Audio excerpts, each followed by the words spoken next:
Welcome to Business Innovators Radio, featuring industry influencers and trendsetters sharing proven strategies to help you build a better life right now. Thanks for joining us. I'm your host, Ken Sherman, and in this episode, I have the privilege to interview golfing legend Barbara Moxness. Barb qualified for the LPGA Tour in 1978 and was a consistent top 10 finisher. She finished in the top 10 at all LPGA majors, including the USGA Women's Open, the Nabisco Dinosaur, the LPGA Championship, and the Du Maurier Classic. She had 3 second-place finishes while on the LPGA Tour and finished 18th on the money list in 1982. She also played on the victorious LPGA Pioneer Cup team in 1982 against Japan. Barb retired from full-time competition on the LPGA Tour in 1986 to be a stay-at-home mom, and returned to professional golf in 2000 with a renewed confidence and eagerness, playing the official LPGA Senior Tour, the Legends Tour. She won the Buehler Classic in 2005 and the JCI Challenge in 2014. She's a consistent top 10 finisher on the Legends Tour and ranks 4th on the career points list. She's served on the board of directors for the Legends Tour, and as a member of the LPGA Teaching Club and Professional Division, she won the 2012 and 2018 LPGA TNCP Senior National Championship, winning the tour by 11 shots. Barb finished 12th in the inaugural USGA Women's Senior Open in Chicago in 2018 and finished 7th in the 2019 USGA Women's Senior Open. She's also written several books that bring insight into how the physical, psychological, and spiritual all work holistically in golfing. And today, she's here to share her passion, her mission, and her keys to success. Let's talk with Barb. Hi, Barb. Thanks for being on the show today. So, Barb, tell us a little bit about who do you help and how do you help them? Well, I'm a golf professional, and I feel like what I do with my profession is that I help golfers, and especially frustrated golfers who don't have any answers for their golf game, have some answers and free them up to be athletic, free them up to love golf again and have fun with it, to make things simple for them. In a lot of ways, what I feel like I do is rescue people who have lost their confidence and their hope. I see it every day on the teaching tee. Golf is not fun for them, and I make it simple and fun, and they go out and play and come back with a big smile on their face. It can be really frustrating as a golfer if you're not good at the game, right? So how is your method different than other ways of instructing? Well, back in 1986, I met a guy on a driving range in Carlsbad, where we lived, Carlsbad, California, where we lived at the time. His name's A.J. Bonar. And in half an hour, he changed my life. He taught me how the brain worked. And when you know how the brain works, you know how to teach golf in a way that people can do it a lot easier. So it turns out that 42% of your brain is directly to your hands. Only 5% of your brain allocation is to large muscle groups. So what I do is basically 180 degrees different from the way golf is normally taught, because I don't work with the body functions. I don't work with the large muscles of the body. I work with the hands. And what I do is I take a golf club, and we'll call it a tool, and I teach people how to use the tool with their hands. And everybody can do this, because 25% of your brain allocation is directly to your eyes. So now that 67% of your brain allocation is eye-hand coordination, which everybody has. It's a God-given thing. I've never met a student that can't do it, I tell them, based on this premise. So I teach them how to use the tool and teach them how to hit the golf ball with the tool. It's like taking a hammer in your hand. If I tell you you're going to pound a nail with a hammer, you instinctively know what you're going to do with that instrument and that tool. So that's where I try and get golfers to say, this is my tool. This is my best friend. I'm going to use this, and I'm going to hit a golf ball. And when they do that, they start having fun. That's great, Barb. Tell me a little bit about your objective or your mission with what you do. My objective is basically to help frustrated golfers get out of that cycle, to help them have fun again. But one of the things that I'm hoping down the road will happen is that the PGA and the LPGA will look at a different approach to teaching, because frankly, we're losing people in the golf industry. I have students come to me every day that look at me and say, look, I'm ready to quit the game. I've tried everything there is to try. I'm getting worse. And it's all of this stuff that's thrown at them that shuts them down and they can't be athletic. So I'm hoping that the PGA and the LPGA will look at a simpler method and this type of method to help people play the game. And then we're going to grow it. But right now we're not. It's a frustration for too many people. Tell me a little bit about how you got started in this. When did you know that golf was the career path for you? And tell us a little bit about your background. Well, I grew up in western Minnesota, small town, 5,000 people. We had a 9-hole golf course, and I started playing at age 10. I knew that that's what I wanted to do. I was athletic. In my first tournament, I played at age 13 and won my very first tournament. And it was, there wasn't much going on in women's golf at that time. That was the mid-'60s. I was born in 53, so this was like 1965. There wasn't a whole lot going on, but I had this instinct that I wanted to be part of the golf profession. So I got to the LPGA Tour. I played at the LPGA Tour about 10 years and went home to be a mother to our kids. But I left the LPGA Tour very frustrated because I was a good athlete. I played college basketball. Everything I did was athletically well done. I was really good at everything. I went to golf. And I'm like, okay, I was a top 10 player, but I never won. I'm frustrated. Why didn't I get to where I wanted to get to? So in the next 14 years of my life, from 1986 to 2000, I spent that time understanding the physical, the mental, and the spiritual parts of golf that prevented me from getting to where I wanted to go. I met a guy in 1986, AJ Bonar, who I talked about before, who helped me understand all the physical parts, which worked into the mental part as well. But then I went back to play the senior tour, senior women's golf in 2000. And from 2000 to now, I've won 4 times. I'm in the top 5 in the career list on the Legends Tour, which is like the Champions Tour for women. I've finished in the top 10 in the USGA Women's Senior Open. And my career just went upward from 2000 to now, based on what I learned from 1986 to 2000. And so I've taken those concepts that I've learned, I put them in some books, but I've also used them in my playing, and I've used them with my students. So since 1986, I've been teaching the same way and watching people go up. So in my mind, what I'm bringing to people is a sense of redemption, a sense of there's a better way to do this, and I've experienced it, and I want you to experience it. And so that's why I'm passionate about it, because I know what it did for me. I see it on the lesson tee every day, what it does for other students, and I want to just pass that on to more people so they can have more fun with the game. You mentioned AJ Bonar. Were there any other mentors or coaches or role models perhaps along the way that you followed or mimicked in your career? AJ was the best for me. He's the one that encouraged me. He's probably been my biggest role model. He taught me everything I know. He still teaches in San Diego today, and I have great respect for him. He's very smart.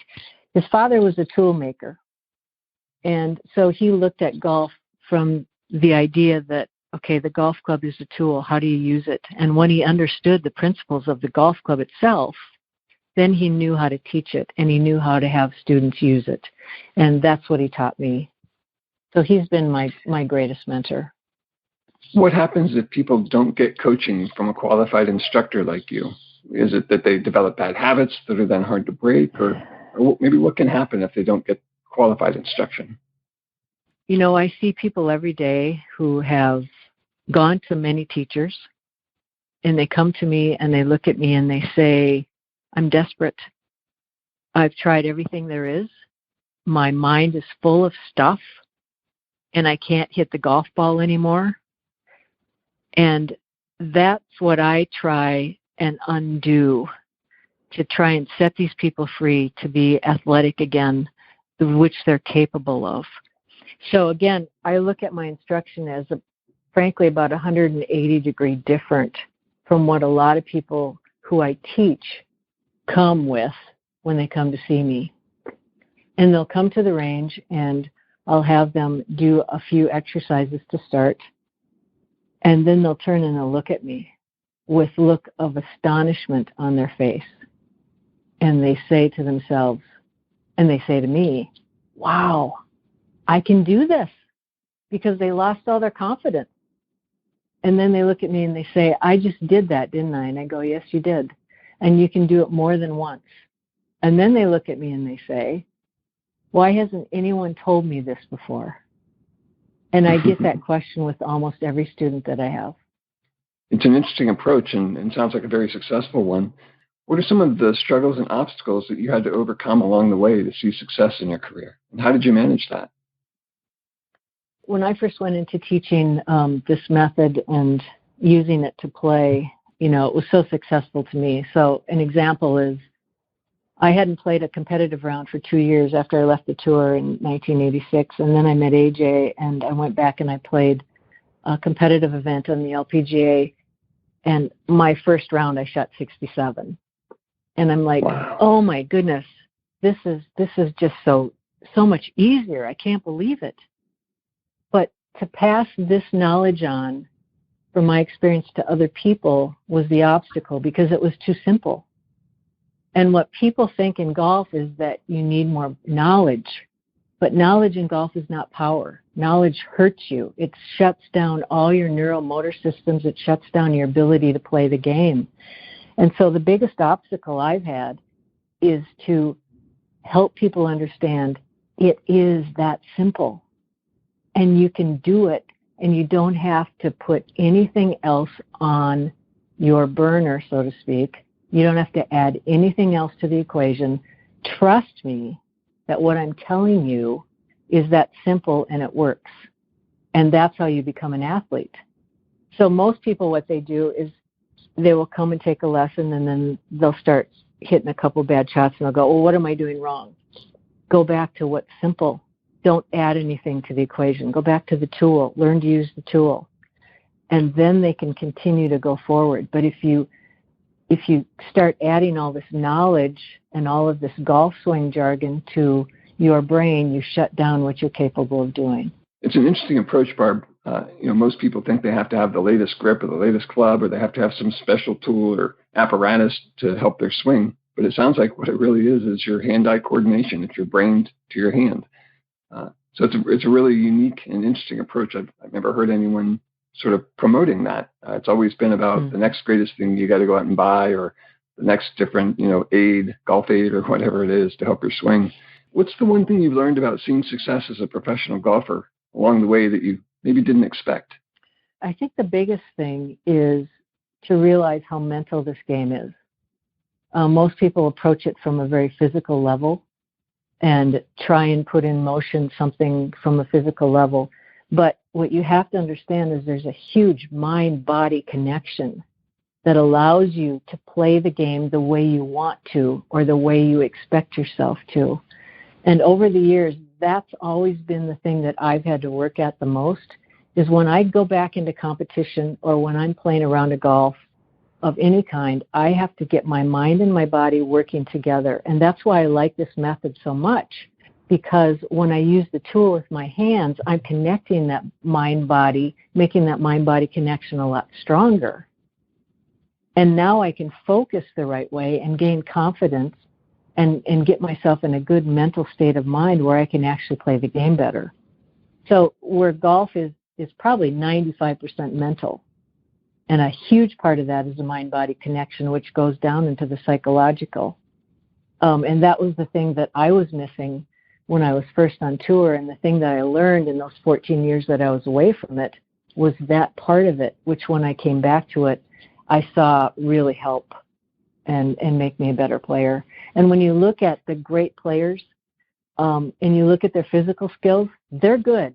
They're good physical skills, but their mind is stronger. They have greater confidence. They have greater vision. They see things in a positive way, and they're able to use that with the mind-body connection and really become a great player. So not everyone that's in the Hall of Fame has as great a physical skills as sometimes we give them credit for. Their mind is actually stronger, I believe. That's amazing. So true. Golf is such a mental game, right? Your mind has to be strong to be a good player. no matter how good your physical skills are, right? Barb, now you've mentioned you've written a couple of books. Tell us a little bit about your books that you've written and how it was that you became an author. Well, the first book that I wrote has been published probably 6 or 7 years now. It's called Golf from the Inside Out. That was basically what I learned in the 14 years that I was away from the game between 1986 and 2000, and I put it in book form, and I call it the Book of Redemption, because in the book I tell a lot of my story of where I was and the things that I was using to try and play the game and how I was not being successful, and then what I learned and how that propelled me to a place of success. So I took all those concepts and I put it in 3 different sections. One's physical, one's psychological, and one has a spiritual base to it. That was the first book I wrote. The second book is called Connect the Dots with Minnie Mox. And basically what it is an illustrated book that takes the first book and condenses it down to about a 30-minute read. My son, who's a graphic designer, did all the graphics on it. People love it, but it's a really fun book to read. It takes the concepts from the first book and just puts it in a real simple form so people can go through it and read it and walk away with a vision in their mind to see what they're trying to do. And I've had a lot of good comments on it. People love it. So Barb, there was a gap there in your career. You mentioned you took time off to raise your children. How had golf changed between sort of your first golf career to your second golf career? When I went on tour in 1976, golf was really fun on tour. We had some great camaraderie. We were all out there by ourselves trying to make it, basically by ourselves, learning from week to week what we needed to do to be more successful. And we walked to the driving range before a competitive round, and from all the way from one side to the other, everybody would be talking, laughing, having fun with each other. We went on trips together to Japan and all over the world and had great times together. Today, golf is different. There's more money to it. It's a much more of a technical game. Everybody has their entourage, their teams, their coaches, their fitness coaches. The money's gone way up. And so it's a very serious affair. There's a lot of pressure out there to make a lot of money and to be focused constantly. So in my mind, it's not as fun. The golf industry has become very, very number-driven, technical-driven, which the average player cannot put into any kind of practice at all. And so that's what really brings the average player and the amateur player down, because they try and get into that, and it just stunts any kind of success they could have. We need to go back to that place of fun and simplicity and enjoyment of the game again like it was. It sounds like that's part of what your coaching and instruction helps them do, right? Sort of break free of the constraints of, having it be so number and technical driven and, do this, do that. And it's all really just about putting your brain to your hands and thinking about it more. Yes. It's going to be even harder now that golf has changed in that way, to sort of put all of those things in the background and focus on just the game. Yes, absolutely. Absolutely. And I could tell you story after story after story of my encounter with people that are on the driving range or on the golf course trying to play well. And I'll ask them what they're trying to do. And I go, well, can we just throw that out and do this simply? And they'll start playing really, really well. The challenge is to stay there and not go back to all the stuff that stunted that athleticism that you have instinctively and is God-given to you. And just stay with what you have, which everybody has the great skills. They just don't know it. So I feel like one of the things that I do as an instructor, my goal is to help people understand that they have the skill, and my goal is to bring it out of them and help them see it, because it's there. Everybody's got it. What a great story, Barb. You've had a long career in the golf industry with a little gap there, but you've been able to see the transition over time in the industry. That's quite the perspective. What steps along your journey were defining moments in leading you to fulfill your mission? When I met AJ in 1986, that was the first step to put me on this mission. And since that time, I've had tremendous opportunities to deal with a lot of different people and a lot of very influential people. And I've worked with people who are CEOs from companies, And they look at me with, again, that look of astonishment. Like, really, I did that? And they go, yes, you did that. And so what that's done for me over the years is to just solidify the fact that what I'm doing matters, that what I'm doing is important, because golf is so personal for people. I had a guy that I taught in Florida who'd been a CEO for a major company for 25 years, and he looked at me and he said, golf is all I have now. You need to help me get there.